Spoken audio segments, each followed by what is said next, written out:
This podcast is sponsored by nobody.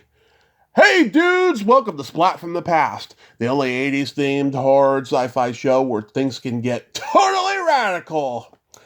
Now today, I got a huge treat for you.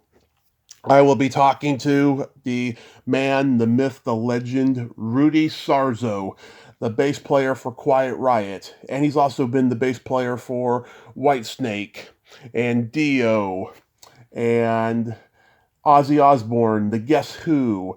He's worked with all these great heavy metal artists, and we are going to talk about all of that stuff today, and I just cannot wait. I mean, this guy's been a bucket list guest for quite some time. You know, he played with Randy Rhoads on Ozzy Osbourne's Speak of the Devil live album. Great fucking live album. He played with Whitesnake on Slip of the Tongue and the Live at Castle Donington concert. And, he's done all these great things. He was on an episode of Tales from the Crypt that Billy Friedkin directed. He's done all this great stuff. And it's also, with Quiet Riot, it's the 40th anniversary of Metal Health, which was the first heavy metal record ever to go #1 back in 1983 and had that huge hit single, Come on, feel the noise, girls, rock your boys. You all know the song. And we're going to get into all of that today, and I cannot wait. Also, too, I wanted to bring this up. So yesterday, Phil Proctor was on the show, and he forgot to mention this. He called me back later and told me to bring this up in my next intro.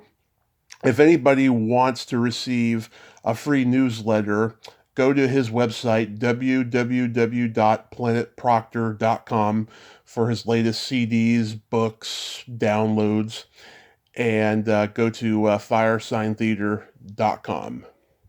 So yeah, here is my interview with Rudy Sarzo. Hello.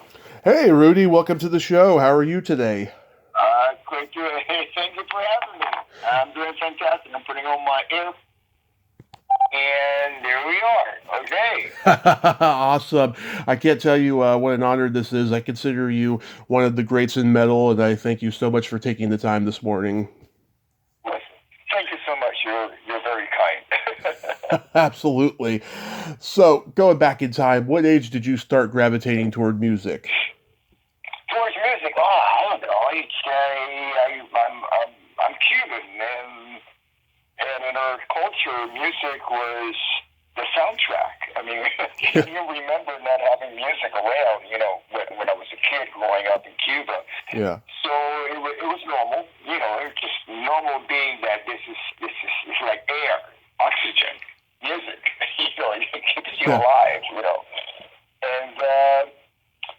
And when I came to the United States in 1961, pre the Beatles. Yeah. The British invasion. So by 1963, we're living in New Jersey. So that really got us out of the completely culturally Latino core that was being built in Miami at the time in the early 60s, with all the refugees coming over. And so I was more influenced by 1963, by what was going on around me, living in West New York, New Jersey, a lot of different ethnic groups, Italians and Germans and Irish, and you name it. Very, very small Latin community at the time. This is 1963. Right. And so when the British invasion came in, I recall the day after I listened to, we watched the Beatles and Ed Sullivan. All the kids in school, we used to comb our hair back, kind of like, pompadour, like Elvis. Yeah. All of a sudden, we comb our hair forward. And that meant that we were part of this tribe. So all of a sudden, we all came together. We had one thing in common, rock and roll, and then with the British invasion, it wasn't just the Beatles, it was everybody else that came after that. Wow. And is bass your first and only instrument? That's a good question. First, I learn the bass guitar. I wasn't paying attention to the bass guitar until I moved back from New Jersey back down to Miami, and you know, again in the '60s we didn't have social networking like we do today. You know, with the internet. So for kids to network, we put our little bands together. You know, I mean, they were like really. Nobody even owned an electric instrument at the time or could afford to, you know. Yeah. And so but we'll get together in somebody's house, garage or whatever. So I did. I went over to the, you know, you have to belong to your street, to your, you know, to your side of the street band. Yeah. You couldn't go across the street to join the other band, you know. And so I went in and I introduced myself, and I said, listen, you know, I would love to join your band. And they take a look at my acoustic guitar, and they go, well, we got too many guitar players. If you want to join the band, you got to play the bass. And I say, what's that? And they go, well, it's like playing a solo during the whole song. I say, sign me up. That's for me. And that's it. You know, it's basically somebody decided that if I wanted to join the band, I have to play the bass. And that decision was made for me right there. Yeah. Do you remember the first album you ever bought with your own money? Yes. You know, we didn't have a whole lot of money. So, you know, growing up, you know, struggling, you know, mainly having to do because when we moved from Cuba to the United States, my dad couldn't speak English. And so he had to take jobs that were not, you know, he was overqualified for. And just because he had to start all over again. But we didn't have a whole lot of money. So I figured, okay, let me get my dad something for Father's Day, and let me get him something that I like. Yeah. So that was like the only time I ever did that. Because I remember I wrapped it up, and it was the Paul Revere and the Raiders' greatest hits. All right. And the cover, you know, they're wearing their tights. You know? It's part of the uniform, the Paul Revere and the Raiders uniform. And so my dad, you know, he's very excited. He loves music. He's no longer with us, so, but he taught me that, the love of music. We were one of the families that joined the Columbia House. Club for one penny, you got like 20 records, and then you have to pay full price for like a lifetime of records, you know. And so we had a really good collection, you know, very eclectic. And so he rips off, you know, he rips the wrapping, and it reveals these guys in tights, and he goes, "What is this?" And he goes, "Well, it's." You know, it's Paul Revere and the Raiders, and he was so disappointed. He just didn't say anything. He just put it to his side, and I got it. I got it. That wasn't for him, you know. So, yeah, I'll never forget it because that's what the first record I ever bought. Oh, that's so awesome. How about the first concert you ever attended? Well, the first one that I really, really remember, because, you know, I started going to concerts with local bands. It was my first major, you know, like recording artist concert that I went to was the Vanilla Fudge on their first album.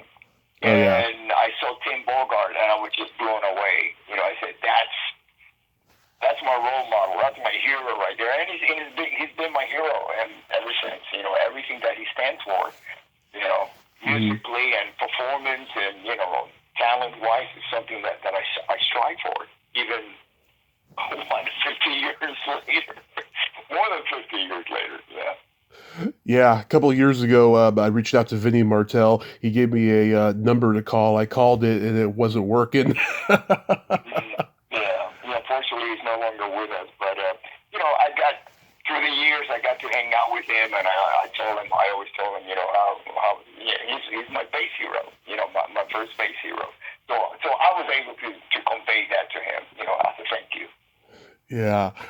So did you play your first band in junior high or high school? Oh, yeah. It was, high school, early junior high. I mean, you know, we were jamming. I played for a while, and just jamming, kids getting together before we got our official gig. It was like a transition. It was like, okay, I have to learn how to play the instrument. Then okay, now we have a band, and most of us learn at the same time playing together. And then you do like little power parties, and then we graduated. I went from like playing parties like 15 añeras, which is like 616, Latin parties in Miami. Yeah. To playing at a topless bar in Miami. It was the 60s. Yeah. There's no boundaries. Yeah. Well, we just like things were a little simpler then. Yeah, or if you're lucky, you get to play the prom. Yeah, exactly.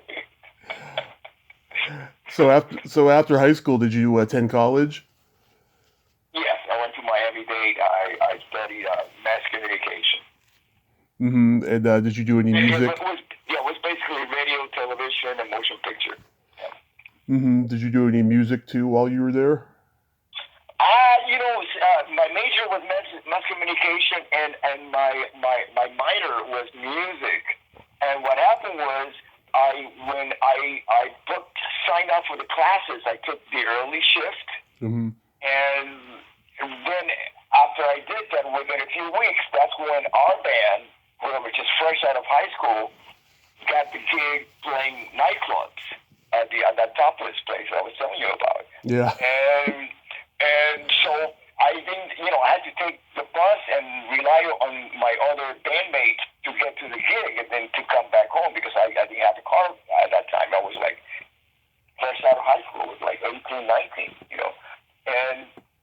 And so I was taking the bus to school, and so I had to get up like really early. Actually, most of the times I didn't even get up. I just went straight from the club, went home, took a shower, went to the bus stop down the street from where I lived, and catch the bus. And then by the time I got to the school,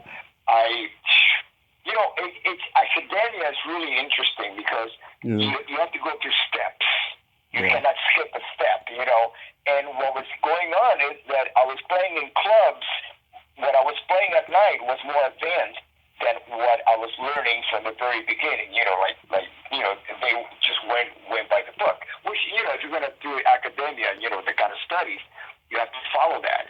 Mm-hmm. So it was not a great decision, but my decision was to, turn my major in music into a minor. And that's when I got into mass communication. Nice. So fast forward to 1977, you moved to LA, you see Quiet Riot at the Starwood. How long had they been around by that point? I don't know exactly because, just like every band, there's especially the early stages of any band, there's an evolution. I mean, there was a time where it was just Randy and Kelly, and then they brought in Kevin, and then, they brought in Drew Forsythe. So, there was an evolution of kind of like we want to put a band together, but we're still looking for the right guys to do it with, And that took a while. All I know is that by the time that I joined in 78, because I saw them for the first time in 77 performing at the Starwood in Hollywood. By 78, when I joined the band, they had already recorded 2 records for Japan. They were like, only Japan deal, only for Japan. They were not available anywhere else. Right. Yeah. So you and Kevin, you both hit it off right away, and you became buddies. Well, what happened is when I met him, by 77, I had been touring around the country, playing bars, just trying to get some money together so I could move to LA. Mm-hmm. And so we did. Becky Benally and I moved over to LA. We were living together. We had a project, and so I go to the Starwood, and I walked in, and Quiet Riot is playing, and I was really impressed. They had a vision. It looked like they were an arena band playing in a club. Yeah. They were very young, and there were a lot of girls, in front of Randy. And I said, well, these guys got to check all the boxes, So I ran into Kevin after his performance, and I, just like I've done many times with a lot of musicians, when I see people going in the right direction, I tell them, I say, hey, keep doing what you're doing, man. You know, you're gonna get there. You know, and so I did that with Kevin. I say, hey, you know, you guys, I introduced myself, and I told him, you know, I've been traveling around the country. I've been seeing most of what's out there that's unsigned, and I keep doing what you're doing. I think you guys are gonna make it. And then about a year later, I get a phone call from him asking me to come down to audition. And I was in Jersey at the time. I had left LA to make some money, and I was getting ready to return that week. So I did. As soon as I got back to LA, a couple of days later, I called him up and said, hey, I'm here. And I did the audition. I joined the band in '78. And was he just, you know, developing his wild man persona on stage, or was it fully formed by that point?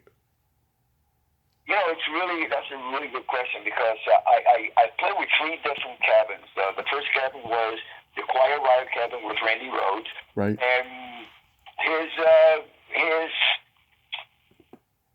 on-stage performance was based on putting Randy on the spotlight, giving him the spotlight. It wasn't about Kevin being the center or the focal point of the band. It was Randy. And that was obvious, you know, by just walking into the Starwood and watching the crowd, which were mainly girls, dressed like him with the little bow ties and the polka dots. And they were all, like, you know, right in front of Randy. It was very easy to see. So that was Kevin, you know, in that era. So once Randy left, Quiet Riot ceased to exist as a band, so it became Dubrow, and Kevin used that to develop himself. Now he's focusing on himself, on his songwriting and his performing, what he wants to do, direction, sound.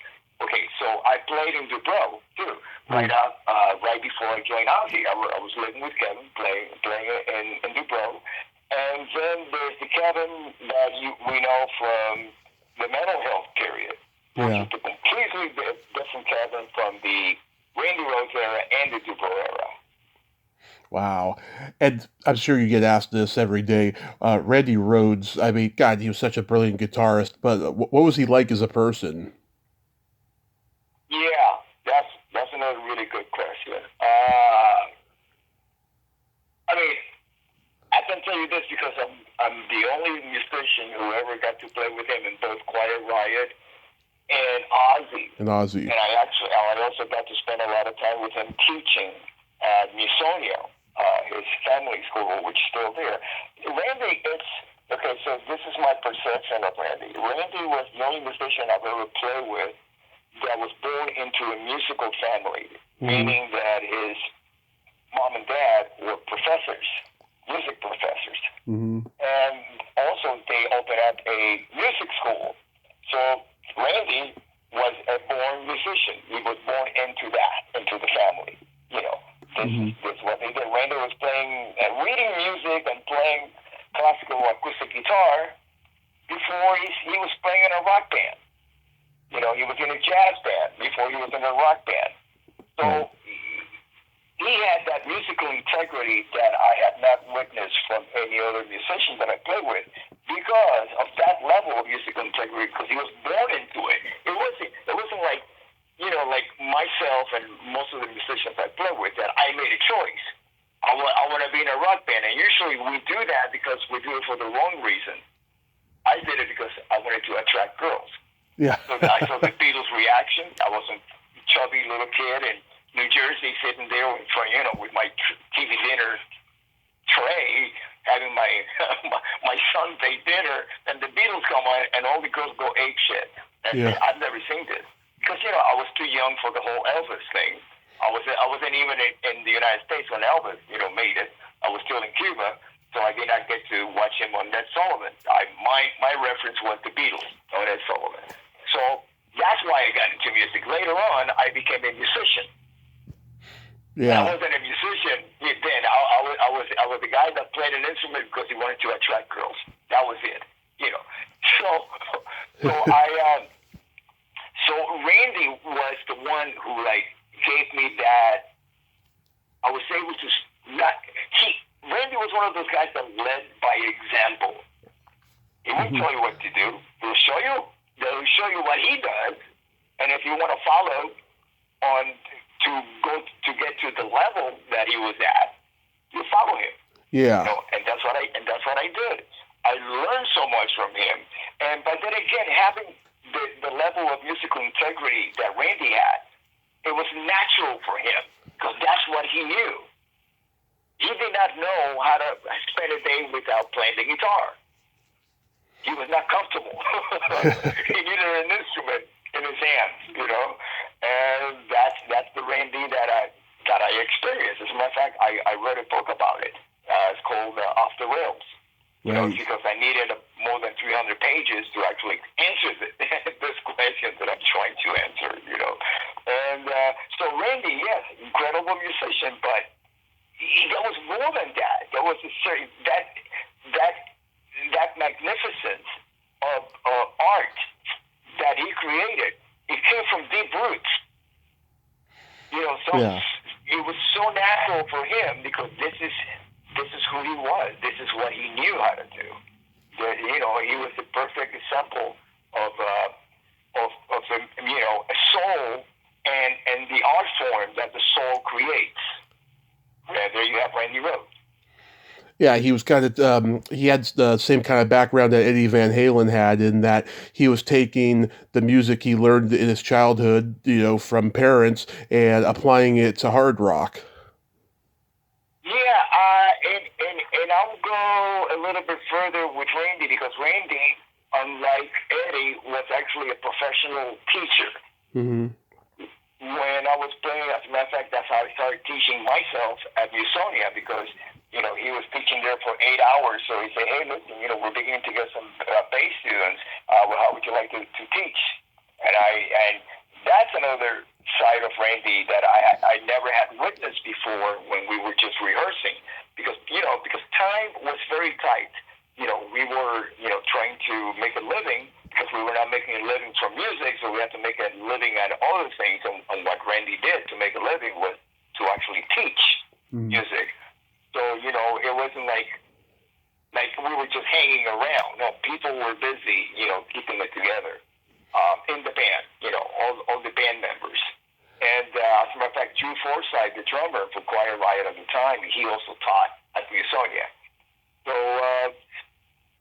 with Randy teaching, that was, you know, that was a side of him that I truly believe he never lost. Because even if you look at any photo of Randy with Ozzy, look at him, look at the way he's holding the guitar, and what he's doing, he's teaching the first few rows, as far as he can see, how to play the song that he's playing. Yeah, I like that version you guys did of Paranoid on Speak of the Devil. I think Randy outdid Tony Iommi by a long shot on it, and your bass is awesome on that song. Well, you know, Geezer, you know, he's the godfather of metal, you know, bass metal, you know, so yeah. I had a really great blueprint to follow on that. Yeah, but you guys did a great version of that. That whole album is terrific. Yeah, we had fun. A lot of fun, definitely. So in 1983, Metal Health comes out and becomes the first heavy metal record to hit #1 on U.S. Billboard. What were you feeling in that moment when that happened? Yeah, actually, and this is a very common, is the fact that it was actually the first metal debut album. Debut. Right. To reach #1. When that happened, we were so busy looking forward because now that the record is selling, now we're going to start headlining, and now our focus was on what are we going to do as the headliner? Because first of all, we only got one album. That's the most 40 minutes. You cannot headline with a 40-minute set, which was okay when we were an opening band. But now we're going to headline. We need at least 75 minutes. And so that became like what we were concentrating on. How we're going to put a headlining show together. Who are we going to bring them through with us? Just a full package. Because by the time we got to number one, it was because we had done the same thing. How are we going to get to number one? How can we make this the most successful record that we can turn this into? So what happens is you're planting the seeds like 3 months before, and then when the harvest comes in, which is going to number one, you're already concentrating on how you're going to reap this, and how you're going to take it to the next step, So that's what we were concentrating on. We were not really we didn't even have time to take a breath. We just kept going. Yeah, you guys weren't like, all right, we're going to be the next Zeppelin. Well, there's so many bands that we are fans of, and Led Zeppelin was one of them. And to be honest with you, we never even tried to believe that we could get to any level close to what any of those bands achieved. That wasn't our goal was just to make the best record we could and really enjoy going on stage and performing those songs. That was it. Yeah, because no one else I can think of had a number one hard rock record except for Zeppelin and maybe AC/DC's for those about to rock a couple of years before that, but that's about it. And Def Leppard's Pyromania was number 2 while you guys were number 1. Yeah, we were pretty close in record sales. But and that's a great record. And I love Def Leppard. As a matter of fact, I knew all the guys from having toured with them the year before, with Ozzy. Actually, in 81, so there would have been like a year and a half before. And they were great guys, and we were great friends, and we used to hang out a lot together back then. My good friend Tuesday Night sang backing vocals on Mental Health. She was dating Kevin at the time. You got any good stories about Tuesday? Well, Tuesday, she used to come to our shows and hang out with us. She was very, very young. Yeah. That's all I can say. Just like most of the Quiet Riot fans. Yeah. When you guys did the classic video for Come On Feel the Noise, was that like a sound stage or an actual concert hall that you guys were doing that on? No, it was a sound stage. We were in the middle of the tour. I believe it was in June of 83 that we did that shoot. We just flew in just to do that and do a photo session, then went right back out again. Come On Feel the Noise. Yeah, it was a sound stage in Hollywood, and what they did is they built that bedroom where the kid is, which is more than half the video is actually the band doesn't come in until like later on in the video, and so we would always for video shoot invite our fan club who have been with us, right, since the Randy Rhoads days. Yeah, do you know who that guy was and whatever happened to him? Oh, no. No, I do know that he was from the crew, from the film crew. Okay. Yeah. Where did that silencer mask come from that Kevin wore in the videos and on the album cover? Well, the album cover it's an artwork. As a matter of fact, it was up for option. The actual, I met the guy who actually owns the original version of what the album came from. Because the artist created this under our guidance. We told him exactly what we wanted. What we did not tell him was going to be the pose of the character, but we told him what he wanted mainly. I came up with the idea of the mask, the Man in the Iron Mask, Alexander Dumas novel, and we wanted to create the universal headbanger. Nice. So it could be anybody, and the mask, and the mask is actually like a helmet to protect him from like banging his head, but it's also an identity, and it gives him that universality about it. It's anybody can be behind the mask, including us. Yeah. And so that was pretty much it. As far as the album cover, that's where the whole thing came from. Yeah, it's certainly become iconic. I mean, everybody knows that mask when they see it. Oh yeah. In 1985, you guys do 1984, I should say. You guys do Condition Critical with that second Slade cover, "Mama We're All Crazy Now," which I love. What did Slade think about you guys covering two songs and having hits with them? Did they get jealous or anything? I personally have never been in communication with any of the members from Slade. Mm-hmm. So all I know is that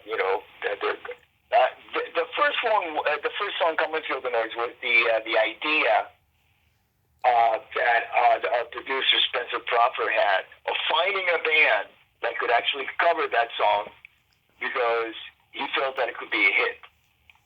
That's how the whole thing came about. Mm-hmm. And the other one, so he finds Kevin. I said, okay, he's got that type of voice that can actually record the song and do a great job with it. That was it. See, I want to mention a couple of things. I was not a member officially of Quiet Riot, or Quiet Riot did not really exist. It was Dubrell who was in the studio. Then later on, when I joined the band, I left Ozzy right after I finished recording "Speak of the Devil," and then I rejoined, joined the mental health version of the band, and so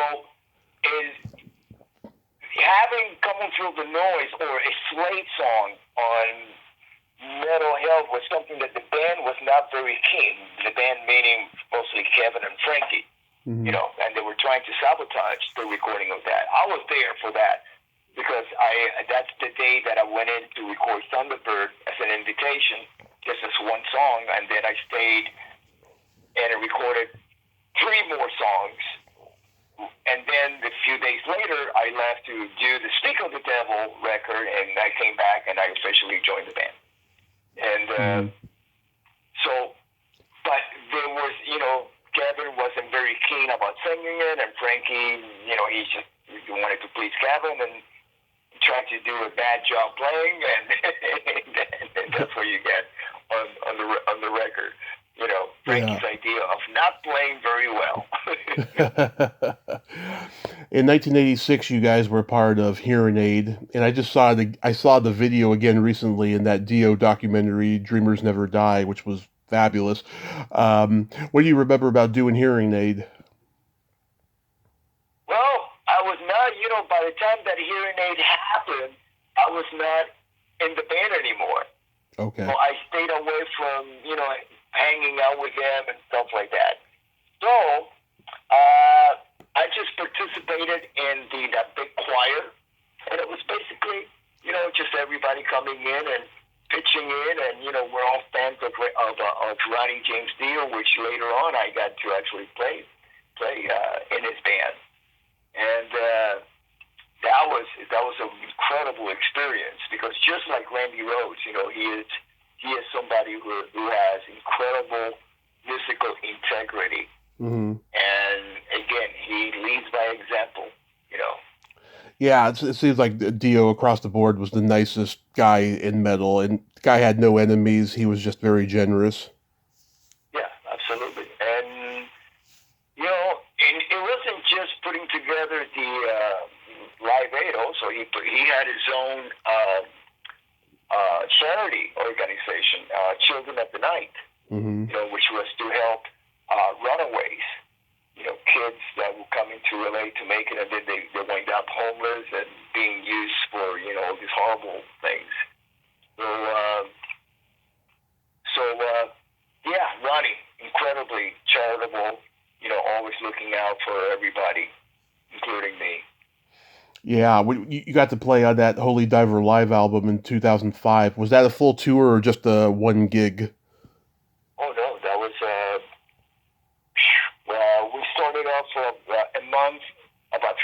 in Russia, and then the other countries, Belarus and the Ukraine, and then Poland, and then it was kind of like Russia and some parts of Europe, and then we started the UK tour, and then in the middle of the UK tour, that's when we hit London, and we did that at the Astoria in London.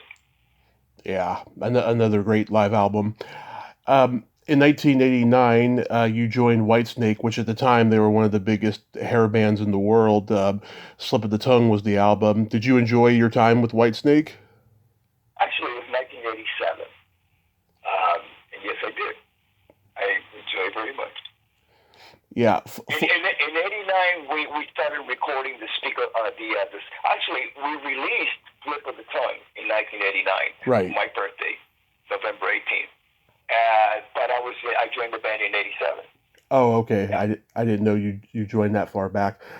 Yeah, Full for Your Lovin' had been recorded in 1980, but it was updated for the album, like Here I Go Again and Crying in the Rain had been for their 1987 album. Is it true that Coverdale wanted Judgment Day to be the first rocker single, but the record company thought it would be, profitable if they did another old song? Whatever was going to be the single, it was beyond my awareness. Yeah, the Judgment Day. It's a great song. It's a little heavy though for a first rocker single. I don't know what to tell you. Yeah. I mean, as an opinion, I love the whole record. Yeah. And these are decisions that the record company make. Yeah. Sometimes the artist, doesn't have much say about it. It was like, because it's the record company that basically, they own the masters. Right. And with a typical, with the standard recording deal, and so, I really cannot, if I would say something, it would be an opinion, and it would not be a very educated one, so I'm going to keep it, to myself. That's perfectly fine. I my favorite song on the album is Kitten's Got Claws. Mm-hmm. That's a great song. It's a very nice song. Yeah. When you guys played Castle Donington, that show was awesome. Was the energy and the vibe as good as it looks on screen? I think it was better. Oh yeah. I mean, you can't really capture what's really going on. I mean, it's a two-dimensional shoot. There's at least 5 dimensions, to a performance. A really good one. Mm-hmm. Did you play on Sam Kinison's Wild Thing? Yes, I did. I played on the record, and I'm in the video. I'm old enough to remember the day that video premiered on MTV. I remember it like it was yesterday. Sam was a huge influence on me growing up, and I went into stand-up because of him. Everyone tells me how crazy he was, but what do you remember about Sam? Everything you think that Sam was like, that's exactly it. Yeah. Yeah. I love Sam. It was awesome. We lived nearby each other, so we spent a lot of time together, and I have wonderful memories. If I was going to put him into one word, I would say generous. He was just about the most generous. He was like the Elvis of comedy. When Yeah. it came to generosity. Yeah, even though Andrew Dice Clay would say he was the Elvis of comedy. Yeah. No, I would say, when Elvis is known for being generous, giving people Cadillacs and rings and stuff like that, Yeah. That's pretty much Sam. Yeah. I heard that about Sam as well. Yeah. Did you guys go see him at the Comedy Store late at night on Monday? With Sam? Yeah. No, I used to go to his house. I didn't have to go to a club. I know, but I heard the Comedy Store when he was on like late at night on like a Monday night, it would be just total pandemonium there. Like everybody from like the Rainbow and the Whiskey would be hanging out there.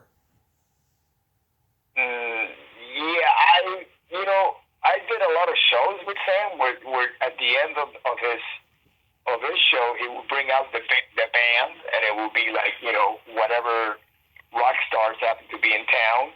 I mean, I'm talking about big guys, Yeah. legends. And they would come in and we just do one song, Wild Thing.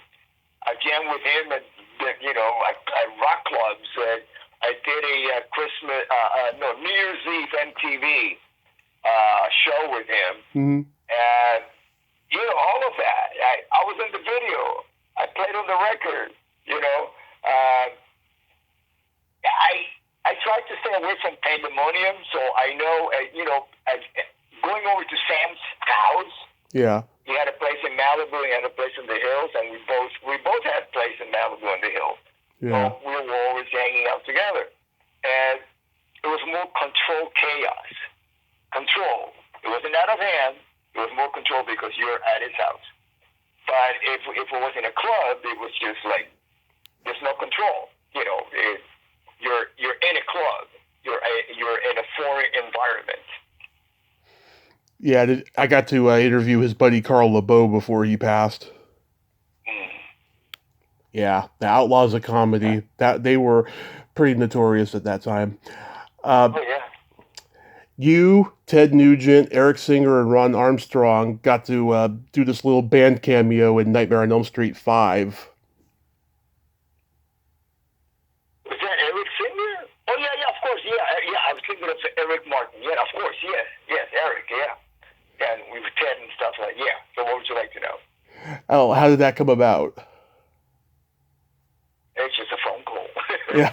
It was a phone call from the production company of the movie, and I said yes, I'm available. I came down and there is Eric Singer and Ted Nugent. So that was it. We were there for about a couple of hours and went home. You were in an episode of Tales from the Crypt on a dead man's chest. Was that fun to do? Actually, that was a casting call. There was a huge casting call for the main role. Mm-hmm. And what's really funny is that at the time of the casting call, I was already really good friends with Euro Vasquez, who got the lead role of the singer, the guy with the tattoo in his chest. I did not know Paul Hip at the time. Yeah. And so they were looking, so Euro was the one who got, he got the audition, and Paul Hip got the audition for the guitar player. So the production company approaches me and says, listen, I know that you have a band. We're looking for also for a drummer. And if you want to play bass in the band. I say, yeah, sure. So William Friedkin, the director, yep, he wanted to use the cat house for the shoot. And whoever was running the cat house told him, okay, I'll let you shoot at my club, but I want to be in the episode. And he says, no, because we already have Greg Allman playing the part of the club owner. So William Friedkin said, screw this. So he had in the soundstage built a replica of the club. And that's where we shot in the soundstage. And it was crazy. It was because it was very, very low budget. All the Tales from the Crypt shows. And William, he was just going from like one room to another room, bam, shooting. There would be like an assistant director setting up the scene. And it just went really fast. And we played live. And I still get like $1.50 just about every 6 months from Scandinavia. Because that episode is very popular out there. Yeah. Oh, that's got to be a highlight for you because Friedkin directed The Exorcist and The French Connection. Yeah. Yeah. Yeah. Yeah. And okay, so I don't know if you know this, but the name of the band is Exorcist. Right. I remember that. Yeah. We couldn't. He needed a name that was not copywritten. That was So he said, wait a minute. I own the copyright to Exorcist. Yeah. So that's how we got to use that name. I got posters because in one of the shirts, it's actually they created a poster of the band Exorcist. Yeah. They were like flood, you know. Yeah. So I got a poster of that. That's a great little in-joke. Yeah. So I know that Quiet Riot is on tour. Are you guys going to do a new album in the future? Yeah, how, I can't hold on, which is the current video, and it's included in the reissue of Rehab, the remastered. It's called Relapse and Rehab. How we came about that was because when I rejoined the band a few months, about a year and a couple of months ago, we were looking for material for the future, and that's how Alex discovered like this forgotten track that he recorded with Kevin as a demo, Mm-hmm. and so by the time that I got the track to record with, Frankie's, the drums were there, the vocals were there, the guitar was there, so I just recorded the bass to it. Mm-hmm.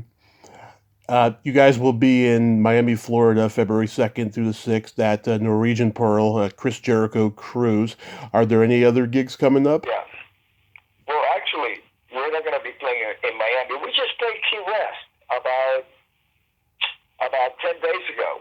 Okay. And, so that was a Florida gig, Key West at a show called Rock Island. And it was a festival. But no, we're just boarding the ship in Miami and then playing in the seas. Once the ship goes into the seas, we play. We're doing the first day and the last day. And then we get off the boat in Miami, get on a plane, and come home. Do you guys still do Afterglow of Your Love in concert? What was the song? The Love? Afterglow of Your Love. Oh, Afterglow. I can't recall the Mill Hill version of the band. The time that I've been in the band that we did Afterglow. No. Yeah, I love that song. I consider it to be the first power ballad in hard rock because I can't think of anyone else who may have done it, who may have done a power ballad, before that or after. As I recall, it's a cover of a Small Faces. Song. The Small Faces, yeah, they did it in '68. That's why I consider it the first power ballad. It came out just before Zeppelin came out. Mm-hmm. Do you still do 6 Degrees of Sarzo? Yeah, still on the air. Monster Rock Radio. Yeah, do you like doing radio? Well, like I mentioned at the beginning of the interview, my major in college was mass communication. So it was part of my training, which is, why I enjoy it so much. Yes. Yeah, I love it whenever you go on Joey Diaz's podcast. You guys always have a good conversation. Yeah, we really connect. We come from the same place, so we can always go back, to our roots, and just talk about it and see how much we have in common.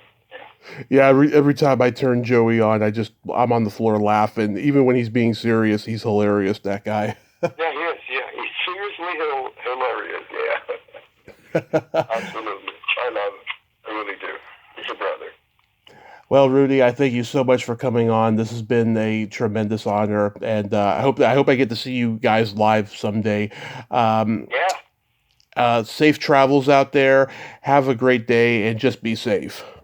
You too. God bless you. Thank you for having me on your show. Thank you so much, Bye-bye. sir. Bye-bye. Bye-bye. Well, there you have it. Rudy Sarzo. Ain't he a cool dude? What a nice guy, huh? I'm so glad that we had that conversation and we got to chronicle 40 years of mental health and talk about all the other great stuff he's done. Well, until next time, this is Tommy Throwback Kovac saying there's no shame in living in the past because the present sucks. Later, dudes.